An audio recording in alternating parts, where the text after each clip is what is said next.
I never imagined that sitting in a boardroom at TechFlow Solutions would become the moment my entire career hung in the balance.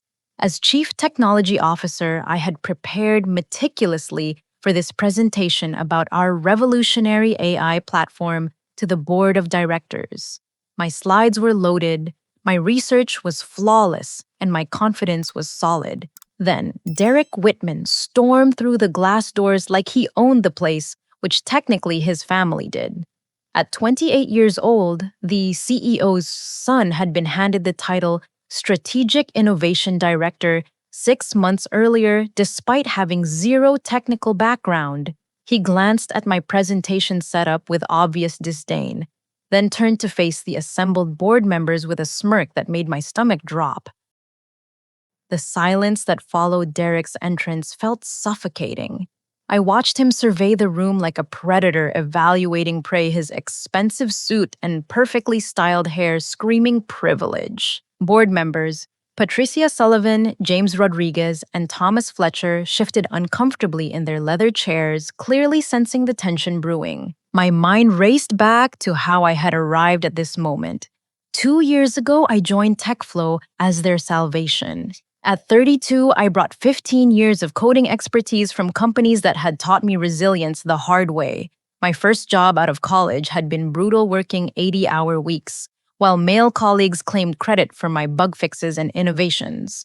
The second company was worse, passing me over for promotions in favor of younger men with half my qualifications and none of my proven results. TechFlow was supposed to be different.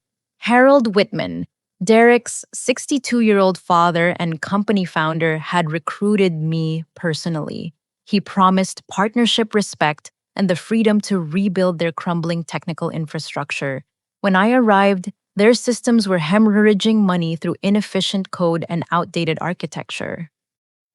Within 18 months, I had completely reconstructed their back-end, improved system performance by 60%, and designed the AI platform that would revolutionize predictive market analysis. The technology was my masterpiece.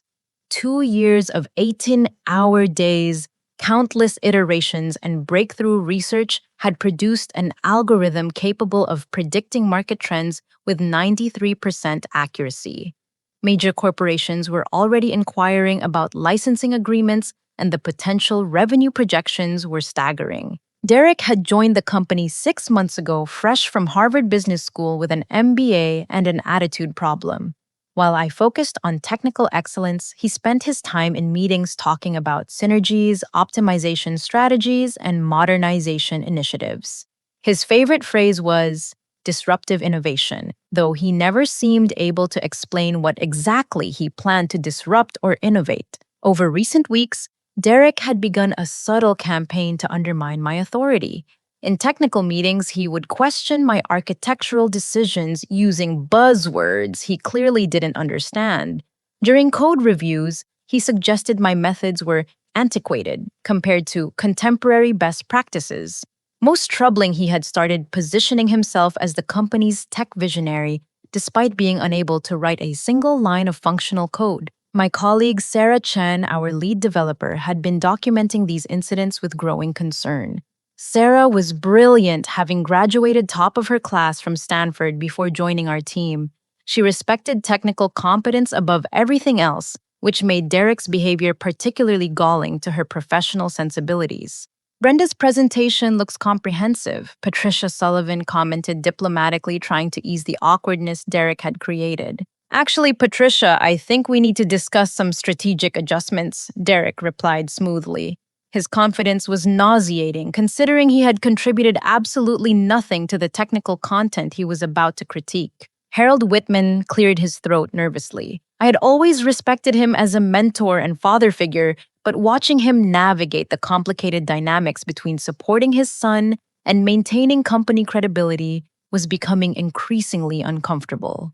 Derek raises an interesting point about our presentation approach, Harold began hesitantly. Perhaps we should consider a more contemporary perspective for tomorrow's investor meeting. My heart sank as I realized what was happening. Tomorrow's meeting with Cascade Capital represented the opportunity of a lifetime. Marcus Thompson, the 73-year-old billionaire founder, was considering acquiring TechFlow for $3.2 billion.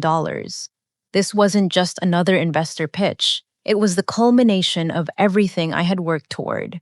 I've been thinking, Derek continued, his smirk widening, that tomorrow's presentation needs someone who can connect with modern investment strategies, someone who understands how to position our innovations for maximum market impact.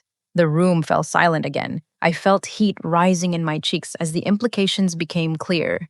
What exactly are you suggesting? James Rodriguez asked carefully. Derek straightened his tie with theatrical confidence. I should lead tomorrow's presentation. Brenda has done excellent technical work, but investors want to hear about vision, growth potential, and strategic positioning. They want someone who speaks their language. Harold's face showed genuine conflict between family loyalty and business judgment. Derek, Brenda developed this technology. She understands every component better than anyone. Technical understanding isn't the same as business presentation skills, Dad. Investors don't want to get bogged down in coding details. They want to see leadership innovation and market awareness. I sat frozen watching 2 years of my life's work get casually redistributed to someone who couldn't explain the difference between machine learning and artificial intelligence. Furthermore, Derek added with devastating casualness, after tomorrow's successful presentation, I think it makes sense for me to transition into the CTO role officially. Brenda could move into a senior developer position where her technical skills would be better utilized. The twist hit me like a physical blow. Not only was Derek stealing my presentation, but he was engineering my demotion simultaneously. Harold looked genuinely pained, but I could see him calculating the family dynamics against business necessities. That's quite a significant organizational change, Thomas Fletcher observed diplomatically. Innovation requires bold decisions, Derek replied. We can't let sentiment override strategic thinking. Patricia Sullivan was studying my face carefully, obviously recognizing the injustice unfolding. Brenda, what's your perspective on this proposal? I struggled to find words that wouldn't end my career immediately. I believe the person who understands the technology should present it, I managed quietly. Derek laughed condescendingly. That's exactly the kind of old school thinking that won't resonate with sophisticated investors like Marcus Thompson. The phrase hit me like a slap. Old school. At 34, with 15 years of proven expertise and innovations that generated millions in revenue, I was being dismissed as outdated. Harold made the decision that shattered my trust completely. Derek will lead tomorrow's presentation. Brenda, you'll provide technical support if needed. As the meeting disbanded, I sat staring at my laptop screen, watching everything I had built get handed to someone who had never earned it. Sleep was impossible that night. By 11:30, I found myself driving back to the TechFlow building, my mind churning with anger and disbelief. The security guard recognized me and waved me through without question. The empty office felt different in the darkness, shadows stretching across workstations where my team had spent countless hours bringing my vision to life. I headed to my office to collect personal files and backup drives, planning to at least preserve my work documentation. The soft glow of a laptop screen stopped me cold. Derek sat behind my desk, hunched over his computer with my presentation materials spread across the monitor. Working late? I asked, my voice sharper than intended. Derek looked up without shame or embarrassment. Just making some improvements to tomorrow's presentation, adding some contemporary elements, removing the more antiquated explanations. I stepped closer and saw him copying my proprietary algorithms, my research notes, and 2 years of development documentation onto his personal laptop. File after file disappeared from my secure directories into his storage drive. You're stealing my work, I stated flatly. I'm adapting existing materials for a more sophisticated audience, Derek corrected smoothly. As strategic innovation director, all technical developments fall under my oversight anyway. The casual arrogance was breathtaking. That algorithm took me 2 years to develop. Those neural network architectures are my original research, and they'll be presented much more effectively with my business context and market positioning. Derek continued copying files as if I wasn't standing there. Investors don't want to hear about coding methodology, Brenda. They want to understand revenue potential and scalability. I watched helplessly as my life's work transferred to his laptop. You can't do this. Actually, I can. Tomorrow's presentation will showcase innovation and forward thinking, not technical minutiae. Your old school explanations would put Marcus Thompson to sleep. That phrase again. Old school. Derek wielded it like a weapon, as if experience and expertise were character flaws rather than valuable assets. You don't even understand how the algorithm works, I protested. Derek finished copying the last file and closed my laptop with satisfaction. I understand what matters: market positioning, investor psychology, and strategic vision. The technical details are just implementation. I felt something break inside me watching him trivialize years of breakthrough research as mere implementation details. This wasn't just plagiarism, it was intellectual theft on a massive scale. Derek stood and gathered his materials with infuriating confidence. Tomorrow's presentation will establish my credibility as the technical leader this company needs. Your contributions will be acknowledged appropriately. Acknowledged appropriately clearly meant not acknowledged at all. As Derek walked past me toward the door, he paused with one final insult. Try to see this as an opportunity, Brenda. Senior developer is a role that matches your skill level better anyway. The office fell silent after his departure, leaving me alone with the devastating realization that everything I had built was being stolen by someone who had never created anything original in his life. I spent the rest of the night documenting what had just occurred, screenshotting file timestamps and copying logs that proved my authorship of every algorithm Derek planned to present as his own innovation. Sarah Chen arrived at 6:30 the next morning, finding me still at my desk, surrounded by printed documentation and backup drives. You look terrible, she said bluntly, setting down 2 cups of coffee. Derek was here last night copying all my research files. I explained, showing her the evidence I had gathered. Sarah's expression darkened as she reviewed the documentation. That son of a... It gets worse. He's presenting everything as his own work to Marcus Thompson today. This is fraud, Brenda, corporate theft. Sarah pulled out her own laptop and began showing me files I had never seen before. I've been documenting Derek's behavior for weeks. Look at this. Her screen displayed a comprehensive record of Derek's incompetence and plagiarism attempts. Email chains where he claimed credit for team innovations, meeting all notes, where he misrepresented technical concepts, and recorded conversations where he demonstrated complete ignorance of basic programming principles. Why didn't you show me this before? I asked. I was hoping he would hang himself without intervention, but this presentation theft is too much. Sarah scrolled to a particularly damning audio file. Listen to this phone conversation from last week. Derek's voice filled the office. The old lady has no idea what's coming. After I charm Marcus Thompson and close this deal, I'll be running the technical division. Dad's finally seeing that innovation requires youth and vision, not legacy thinking. The contempt in his voice was staggering. Old lady, I was 34 years old. There's more, Sarah continued grimly. Derek's been telling people that your AI platform was a team effort, with him providing strategic guidance and market insight. He's positioning himself as the architectural visionary. My hand shook with rage as the full scope of Derek's betrayal became clear. Not only was he stealing my presentation, but he had been systematically undermining my reputation for months. What are you going to do? Sarah asked. Before I could answer, my desk phone rang. Harold's voice sounded strained when I picked up. Brenda, can you come to my office, please? The walk down the hallway felt like a death march. Harold's corner office overlooked the city skyline, but today the view seemed gray and ominous. Please sit down, Harold said, avoiding eye contact. I remained standing, sensing that whatever came next would be easier to absorb vertically. After much consideration, I've decided that Derek's transition to CTO should happen immediately following the Cascade Capital acquisition. The words hit like hammer blows. Harold, I developed that technology. Every algorithm, every neural network, every security protocol came from my research. Your technical contributions have been invaluable, Harold replied carefully. But Derek brings strategic vision and business acumen that will be essential for our next growth phase. Strategic vision, he can't write a single line of functional code. Harold's face showed genuine discomfort, but his loyalty to family trumped fairness.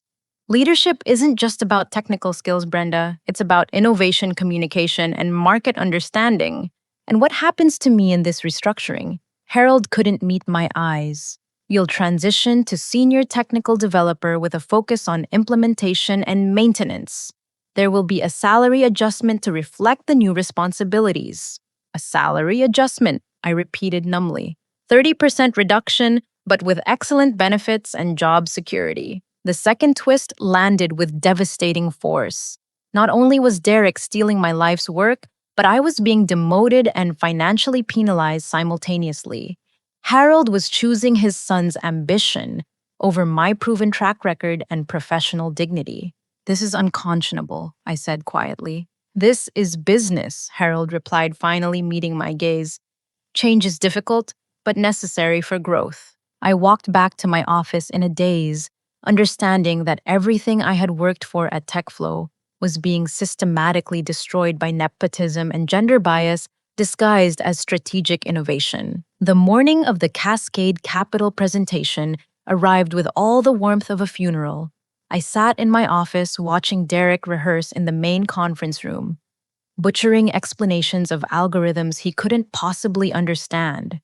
Through the glass walls, I observed him gesturing dramatically at slides containing my research, my innovations, and my breakthrough discoveries. His presentation style was all flash and no substance. Buzzwords flowed like water: synergistic implementation, disruptive scalability, paradigm optimization. But when it came to explaining how my neural networks actually processed data or why my algorithm achieved 93% accuracy, Derek offered only vague generalizations and corporate speak. Patricia Sullivan knocked on my office door, her expression concerned. "How are you holding up?" "I've been better." I admitted, grateful for her genuine sympathy. "The situation feels wrong to me," Patricia said carefully. "I've watched your work for 2 years. You built this technology from nothing." Before I could respond, commotion in the lobby announced the arrival of Cascade Capital's team. Through my window, I watched Marcus Thompson enter with his entourage, a sharp-looking woman in her 40s, and a younger man carrying multiple briefcases and tablets. Marcus Thompson was shorter than I had expected, but radiated the kind of quiet authority that comes from 5 decades of successful business decisions. His silver hair was perfectly styled, and his suit probably cost more than my monthly salary. Most importantly, his reputation for thorough due diligence and technical understanding made him a formidable evaluator of innovation claims. The woman accompanying him was Jennifer Walsh, Cascade Capital's Chief Technology Officer. I had researched her background extensively and discovered an impressive resume: MIT computer science degree, previous CTO roles at 3 major tech companies, and several patents in artificial intelligence applications. If anyone could detect Derek's technical incompetence, it would be Jennifer Walsh. David Park, their chief financial officer, looked equally sharp and prepared. His tablet was already loaded with financial projections and market analysis documents. Harold greeted the Cascade Capital team with nervous enthusiasm, introducing Derek as our rising technical leader and strategic visionary. Derek's handshake with Marcus Thompson lasted several seconds too long, clearly trying to project confidence and authority he hadn't earned. "I'm excited to show you some groundbreaking innovations," Derek announced with theatrical flair. The presentation began in TechFlow's largest conference room. Derek had insisted on elaborate audio-visual setup with multiple monitors and dramatic lighting. I sat in the back row, relegated to technical support, while watching Derek attempt to present 2 years of my life's work. "Our AI platform represents the future of predictive market analysis," Derek began confidently. "Through innovative neural network architectures and proprietary algorithmic development, we've achieved unprecedented accuracy in trend forecasting." Marcus Thompson leaned back in his chair, studying Derek carefully. Jennifer Walsh had her laptop open, clearly researching something while Derek spoke. Can you explain the specific neural network architecture you've implemented? Jennifer asked during Derek's first pause. Derek's confident expression flickered momentarily. Well, we utilize advanced deep learning protocols with multi layered processing capabilities. It was a meaningless non answer. Jennifer's eyebrows raised slightly, recognizing the evasion. What's the specific structure? How many hidden layers? What activation functions are you using? Derek glanced toward me briefly, panic creeping into his voice. The technical implementation involves sophisticated computational frameworks designed for optimal performance outcomes. More corporate gibberish. Marcus Thompson exchanged a look with David Park that clearly communicated skepticism. Perhaps you could walk us through the algorithm's decision-making process, David suggested. Derek clicked to my slide showing network architecture diagrams he clearly couldn't interpret. As you can see, our approach leverages cutting-edge methodologies to maximize efficiency and accuracy. Jennifer Walsh was now typing rapidly on her laptop, obviously researching the claims Derek was making. These diagrams show interesting complexity. How do you handle overfitting in your training data? The question might as well have been asked in Mandarin. Derek stared at the slide as if seeing it for the first time, which he essentially was. We employ robust validation protocols to ensure optimal performance across diverse datasets, he finally managed. Jennifer's expression showed barely concealed frustration with Derek's continued non-answers. What about your security implementations? How do you protect against adversarial attacks on the neural network? Derek's face was becoming flushed as the technical questions intensified beyond his preparation. Security is obviously a top priority implemented through industry-standard protective measures. It was excruciating to watch. 2 years of sophisticated research being misrepresented by someone who couldn't explain basic machine learning concepts. Marcus Thompson's patience was clearly wearing thin. I'm curious about your data processing speeds, Marcus said directly. What volume can your system handle per second? Derek looked desperately at his slides, searching for numbers he could quote without understanding. Our processing capabilities exceed industry benchmarks through optimized computational efficiency. That doesn't answer my question, Marcus replied curtly. The room temperature seemed to drop several degrees. Derek was failing spectacularly, and everyone could see it happening in real time. Perhaps, Derek suggested with forced casualness, these technical details aren't the most important considerations for high-level strategic decisions. The real value proposition lies in market positioning and revenue potential. It was the wrong thing to say to Marcus Thompson, whose reputation was built on understanding every aspect of companies he acquired. Technical details are extremely important, Marcus replied firmly. I don't invest in technologies I don't understand. Jennifer Walsh asked the question that shattered Derek's facade completely. What's your backup system if the primary neural network fails? How do you handle catastrophic data loss? Derek stared at her blankly, finally running out of buzzwords and corporate speak. The silence stretched uncomfortably as everyone waited for an answer that never came. Actually, Derek said desperately, our security protocols are designed to prevent such scenarios through proactive prevention strategies. It was gibberish, and everyone knew it. Excuse me, I found myself saying from the back of the room. Every head turned toward me as I stood up slowly. Derek's face went pale. Brenda, we can handle the technical questions. No, I said firmly, you can't. And you're about to make our company look incompetent to potential investors. The third twist unfolded as I walked to the front of the conference room, no longer willing to watch Derek destroy my life's work through sheer ignorance. Mr. Thompson, I'm Brenda Martinez, and I actually developed this technology. The silence in the conference room was deafening. Marcus Thompson's eyes shifted between Derek and me, clearly recalculating everything he had just witnessed. Jennifer Walsh closed her laptop and focused completely on my words. You developed this technology, Marcus asked directly. Every algorithm, every neural network, architecture, every security protocol, I confirmed, my voice steady despite my racing heart. I can answer any technical question about how this system works because I built it from the ground up over 2 years. Derek's face had drained of color, but he attempted to maintain control. Brenda was part of the development team, certainly, but the strategic vision and architectural oversight came from my direction. That's completely false, I said calmly, pulling out my documentation. I have Git commit histories, development timelines, and patent applications that prove otherwise. Jennifer Walsh leaned forward with obvious interest. Can you explain the neural network architecture that Mr. Whitman couldn't describe? Finally, someone was asking me about my own work. We use a hybrid deep learning model with 7 hidden layers, each utilizing ReLU activation functions for optimal gradient flow.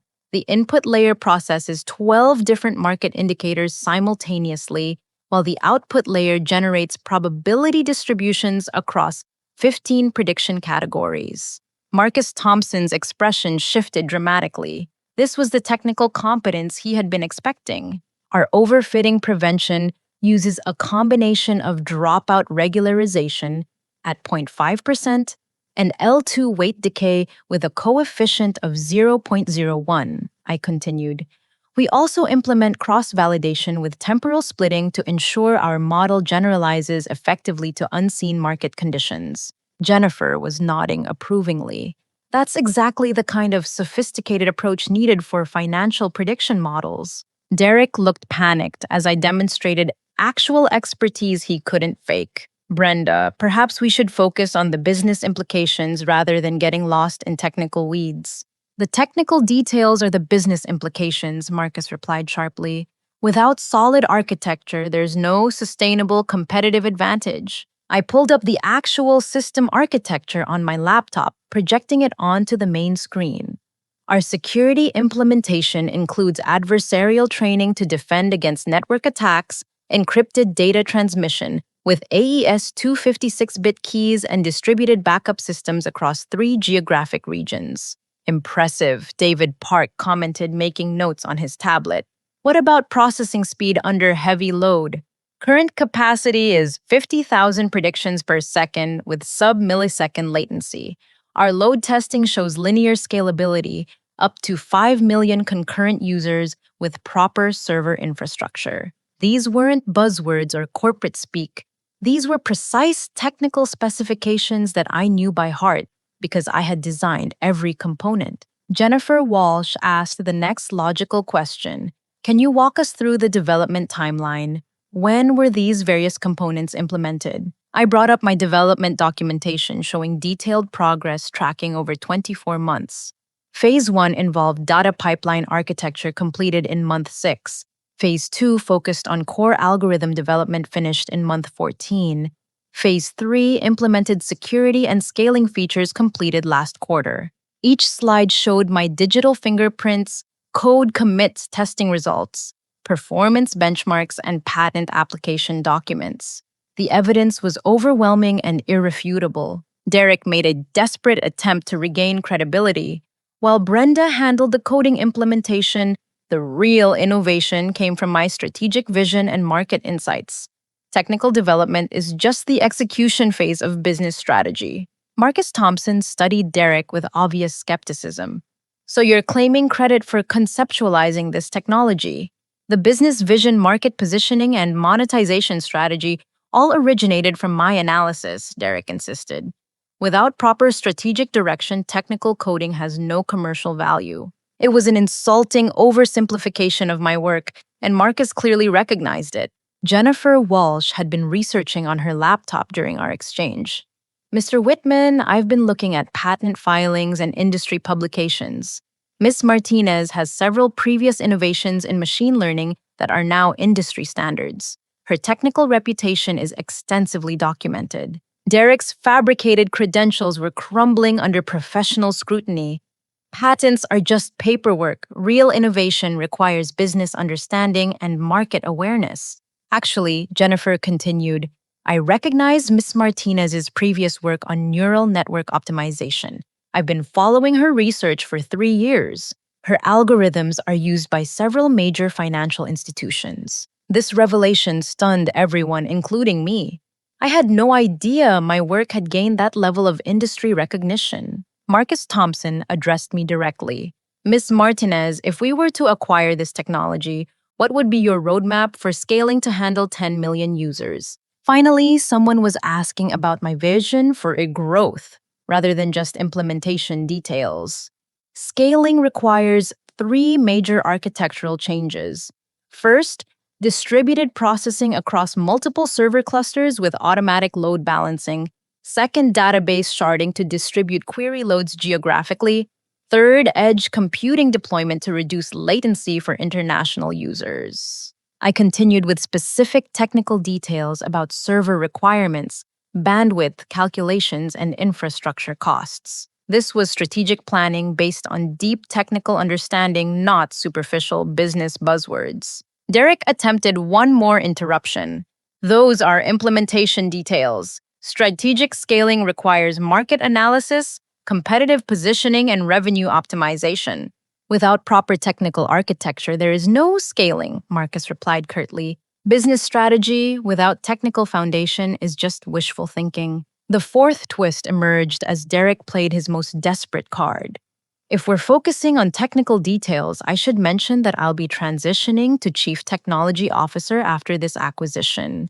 Brenda will be moving to a senior developer role where her coding skills can be better utilized. Harold shifted uncomfortably in his chair, clearly wishing Derek hadn't revealed the organizational changes so bluntly. Marcus Thompson's expression darkened significantly. You're planning to promote someone who can't answer basic technical questions about your core technology. Leadership requires vision and strategic thinking, not just coding ability, Derek insisted. Jennifer Walsh looked appalled.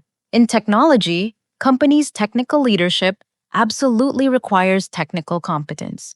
You can't manage what you don't understand. The room's atmosphere had shifted completely. What began as Derek's moment to shine had become an embarrassing display of incompetence and arrogance. Marcus Thompson was clearly reevaluating everything about TechFlow's leadership and capabilities. Mr. Whitman, Marcus said formally, your inability to explain your own company's core technology raises serious concerns about this acquisition. Derek's confidence finally cracked completely as he realized the $3.2 billion deal was slipping away due to his own incompetence. Marcus Thompson requested a 15-minute recess during which his team huddled in urgent discussion while Harold pulled Derek into the hallway for what appeared to be an intense conversation. Through the glass walls, I could see Derek gesticulating frantically while Harold's face grew increasingly grim. Patricia Sullivan approached my workstation with genuine concern. That was brave of you to speak up. I couldn't watch him destroy 2 years of work through sheer ignorance, I replied, still processing the adrenaline rush from confronting Derek publicly. I've been thinking about something, Patricia said carefully. If you ever decided to start your own company, I would seriously consider investing. Your technical expertise combined with this kind of innovation could be incredibly valuable. The suggestion planted a seed I hadn't previously considered. Maybe my future didn't have to depend on TechFlow's dysfunctional family dynamics. Jennifer Walsh walked over during the break, introducing herself properly. I've been researching your background while Derek was presenting. Your previous work on neural network optimization is remarkable. Thank you. I wasn't aware it had gained industry attention. Your algorithm for reducing training time in deep learning models is being used by several major tech companies. I'm curious why you haven't received more public recognition. It was a question that highlighted the pattern of my career, creating valuable innovations, while others claimed credit and visibility. I tend to focus on the work rather than self-promotion, I explained. That's admirable, but in this industry, technical excellence needs to be paired with professional advocacy. Otherwise, people like Derek end up taking credit for your innovations. The break ended with Harold and Derek returning to the conference room. Derek's confident demeanor had been replaced by barely controlled desperation, while Harold looked like he had aged several years in 15 minutes. Before we continue, Derek announced with forced authority, I want to clarify some organizational matters. Effective immediately, I've been promoted to Chief Technology Officer of TechFlow Solutions. The announcement landed like a lead balloon. Marcus Thompson's expression showed barely concealed disgust at Derek's transparent power grab. Furthermore, Derek continued, Brenda will be transitioning to senior technical developer, where her implementation skills will be better utilized under my strategic leadership. Jennifer Walsh looked genuinely shocked at the blatant injustice. You're demoting the person who actually created your most valuable technology. We're optimizing our organizational structure for maximum efficiency, Derek replied using more meaningless corporate speak. Harold reluctantly confirmed the changes, clearly uncomfortable, but unwilling to contradict his son publicly. These promotions reflect our commitment to innovative leadership and strategic growth. Marcus Thompson's patience finally snapped. Mr. Whitman, in 50 years of business experience, I've learned that promoting incompetence over expertise is the fastest way to destroy value. Derek's face reddened with anger and embarrassment. With respect, Mr. Thompson, modern business requires fresh perspectives and contemporary leadership approaches. Modern business requires competence, Marcus replied firmly. Age and experience aren't liabilities, they're assets. Jennifer Walsh had been researching continuously during the exchange. I've also discovered that Ms. Martinez holds several patents that would be essential for any AI development in this space. Her intellectual property portfolio is quite valuable. This revelation clearly surprised Harold, who apparently hadn't bothered to research my professional background beyond my immediate contributions to TechFlow. Derek made another desperate play. Patent ownership is complicated when development occurs within corporate structures. The strategic vision and business implementation create the real value. Actually, Jennifer corrected, intellectual property law is quite clear about individual inventor rights, especially for innovations developed independently. The fifth twist emerged as Marcus Thompson announced Cascade Capital's preliminary findings. Our due diligence has revealed concerning discrepancies between claimed innovation ownership and actual development records. Derek's face went pale as the implications became clear. Specifically, Marcus continued, we've discovered that the person claiming credit for technical leadership cannot explain basic concepts about the technology while the actual developer is being systematically marginalized. Harold looked genuinely panicked as the acquisition deal appeared to be disintegrating. Mr. Thompson, perhaps there's been some miscommunication about our organizational structure. There's been no miscommunication, Marcus replied coldly. We've observed deliberate misrepresentation of technical capabilities and innovation ownership. Derek made one final desperate attempt to salvage the situation. I think there's been a misunderstanding about my role and contributions. Perhaps we could schedule a follow-up meeting where I can better demonstrate my strategic value. There will be no follow-up meeting, Marcus announced decisively. Cascade Capital cannot proceed with an acquisition under these circumstances. The room fell silent as everyone absorbed the devastating news. $3.2 billion was evaporating because of Derek's incompetence and dishonesty. However, Marcus continued after a dramatic pause. We are very interested in Ms. Martinez's technology and expertise. All eyes turned toward me as Marcus Thompson fundamentally altered the entire negotiation dynamic. Ms. Martinez, we'd like to discuss alternative arrangements that would allow Cascade Capital to access your innovations through more appropriate channels. Derek looked like he might actually pass out as he realized the deal was slipping away from TechFlow entirely and potentially toward me directly. Marcus Thompson's words hung in the air like a bomb waiting to explode. Alternative arrangements. The implications were staggering, and everyone in the room understood them immediately. What kind of alternative arrangements? Harold asked nervously, clearly sensing that his company's future was balanced on a knife's edge. Marcus turned his attention to me completely, as if Derek and Harold had become irrelevant to the conversation. Ms. Martinez, Cascade Capital is prepared to offer you two options. Derek's hands were actually shaking as he gripped the edge of the conference table. Option 1, Marcus continued methodically, we acquire TechFlow Solutions with the explicit condition that you become Chief Technology Officer, lead all technical integration efforts, and receive substantial equity participation in the acquisition deal. Harold's face showed both relief and panic. Relief that the deal wasn't completely dead, panic that it required undermining his son's promotion.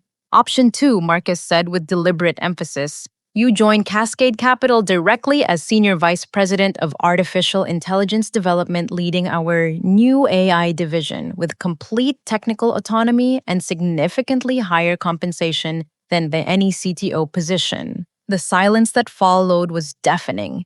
Derek looked like he was having trouble breathing. Jennifer Walsh added supporting details.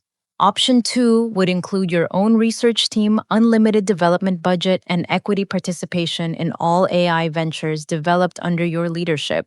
David Park consulted his tablet before adding financial context. The compensation package for option 2 would be approximately 3 times your current salary plus performance bonuses tied to innovation milestones. For the first time in months, I held all the power in the room.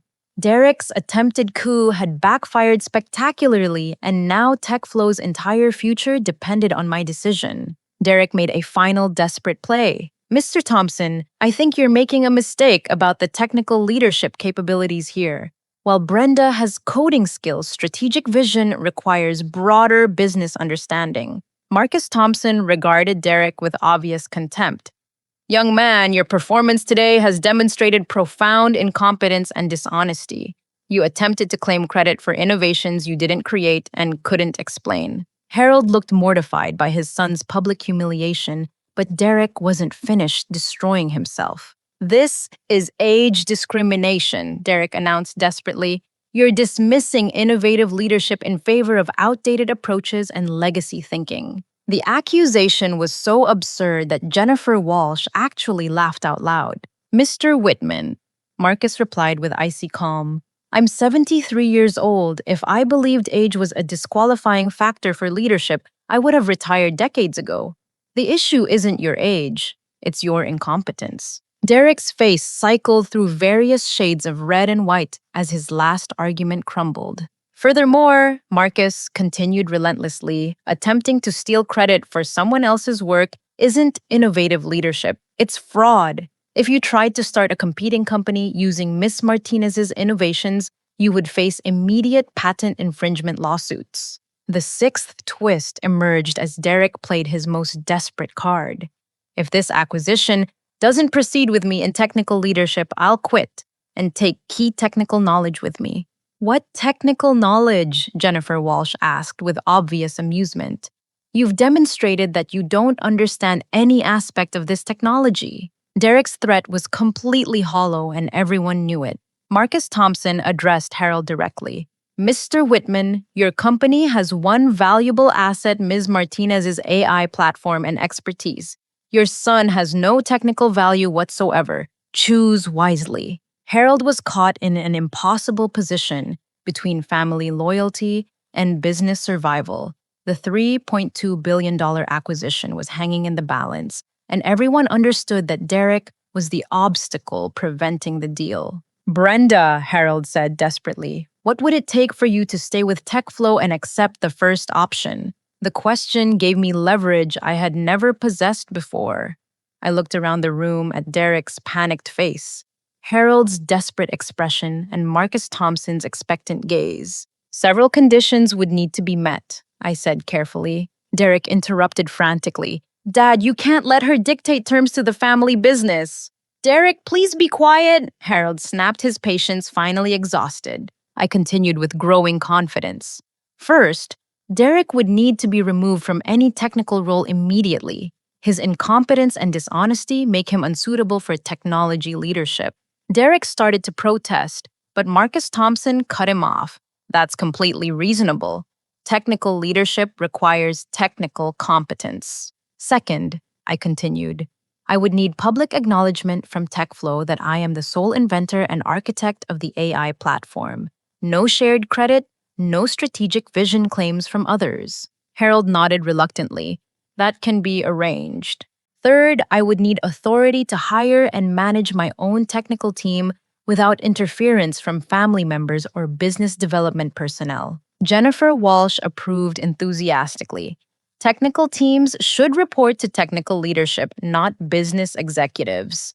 Fourth, I would need equity participation in the acquisition deal proportionate to the value of my innovations. David Park was already calculating numbers on his tablet. Given that the AI platform represents approximately 60% of TechFlow's valuation, substantial equity participation would be appropriate.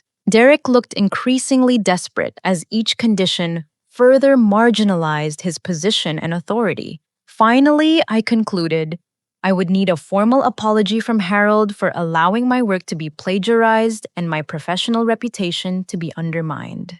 The room fell silent as everyone waited for Harold's response. Derek's future TechFlow survival and a $3.2 billion deal all hung on Harold's willingness to choose merit over family loyalty. Harold Whitman sat in silence for what felt like an eternity, his weathered hands clasped tightly on the conference table. The weight of choosing between his son's pride and his company's survival was etched across his face in deep lines of stress and regret. Brenda, he finally said, his voice heavy with resignation, I accept all of your conditions. Derek's sharp intake of breath was audible throughout the room. Dad, you can't be serious. Derek, your behavior today has been unprofessional and dishonest, Harold replied firmly. You attempted to claim credit for work you didn't do and couldn't explain. That's not leadership, it's theft. Marcus Thompson leaned back in his chair with obvious satisfaction. Excellent. Cascade Capital is prepared to move forward with the acquisition under Ms. Martinez's leadership. Jennifer Walsh was already opening her laptop to begin drafting technical integration plans. Brenda, I'm excited to work with you on scaling this technology for our broader platform. Derek made one last desperate appeal. This is a mistake. You're choosing technical minutia over strategic vision and business leadership. Derek, Marcus replied with finality, you have no strategic vision beyond self-promotion, and your business leadership consists of stealing other people's work. You're terminated effective immediately. The words hit Derek like a physical blow. He looked toward his father for support, but Harold was studying the conference table with obvious shame. Mr. Whitman, Marcus continued, Derek's employment with TechFlow must end before Cascade Capital can proceed with this acquisition. Harold nodded slowly. Derek, you're relieved of all duties at TechFlow Solutions. Security will escort you out today. The transformation was complete. In the span of 2 hours, Derek had gone from heir apparent to unemployed fraud, while I had evolved from marginalized developer to highly valued technical leader. Jennifer Walsh handed me her business card. The technical integration process will take approximately 6 months. Your team will have complete autonomy and unlimited resources. David Park provided financial details that made my head spin. Your equity participation will be worth approximately $4.8 million at closing, plus annual bonuses tied to platform performance. 6 months later, the transformation was even more remarkable than anyone had predicted. Under Cascade Capital's ownership, my AI platform had been deployed across 12 major financial institutions, generating over $200 million in licensing revenue. The technology that Derek had dismissed as technical minutia had become the foundation for a revolutionary new approach to market prediction. Derek's fate was less successful. His attempt to start a competing company collapsed when investors discovered his lack of technical credentials and the legal issues surrounding intellectual property theft. He eventually found work as a junior marketing coordinator at a small startup, earning less than half his previous TechFlow salary. The experience taught him humility, though it took months of failure for the lessons to sink in. Harold underwent his own transformation, becoming one of my strongest advocates and publicly acknowledging his mistake in prioritizing family loyalty over professional merit. He remained with TechFlow through the acquisition transition, learning valuable lessons about recognizing and nurturing genuine talent regardless of age or gender. Sarah Chen was promoted to principal developer and became my right hand in building the expanded technical team. Her documentation and evidence had been crucial in exposing Derek's plagiarism, and her loyalty was rewarded with significant responsibility and compensation. My personal growth was perhaps the most significant change. I learned to advocate for myself assertively, to demand recognition for my contributions, and to never again allow others to diminish my professional worth. The experience taught me that speaking up for my work, even when intimidating, led to greater respect and success than staying silent. Most importantly, I became a mentor to other women in technology, sharing my story and encouraging them to document their work, demand appropriate credit, and refuse to accept marginalization disguised as corporate restructuring. The broader industry took notice of my success, and within a year, I was speaking at major technology conferences about innovation leadership and the importance of recognizing technical expertise over superficial business presentations. Marcus Thompson often referred to our first meeting as a perfect example of why due diligence must go beyond surface presentations to examine actual competence and contribution. Cascade Capital's investment in my technology generated returns that exceeded all initial projections. The life lesson that emerged from this experience resonated far beyond my personal situation. In an industry obsessed with youth and innovation, experience and proven expertise are invaluable assets, not outdated liabilities. Success comes from building genuine competence, not from manipulating perceptions or stealing credit from others. Standing up for your work and demanding appropriate recognition requires courage, but the alternative is watching your contributions be minimized or stolen by people who haven't earned them. Professional integrity and technical excellence ultimately triumph over corporate politics and nepotism, though the process requires persistence and strategic thinking. Today, as I lead Cascade Capital's AI development division, I reflect on how close I came to accepting Derek's narrative about being old school and technically outdated. The truth was exactly the opposite. My years of experience and deep technical knowledge were precisely what made my innovations valuable and sustainable. The most satisfying aspect of this transformation was watching Derek realize that business success requires substance, not just presentation skills and family connections. Real leadership means building something valuable, not just talking about innovation while stealing others' work. Years of dedication, learning, and technical mastery cannot be replaced by youth charisma or corporate buzzwords. The technology industry needs experienced professionals who understand both the historical context and future possibilities of innovation. Age brings wisdom, perspective, and refined judgment that complement the energy and fresh ideas of younger colleagues. My story proves that fighting back against injustice and demanding professional respect leads to better outcomes than accepting marginalization quietly. When competence confronts incompetence directly, truth eventually prevails, though the process requires courage and strategic patience. What experiences have you had with workplace discrimination or having your contributions overlooked? Share your stories in the comments below and let me know how you stood up for your professional worth. If this story resonated with you, please give it a thumbs up.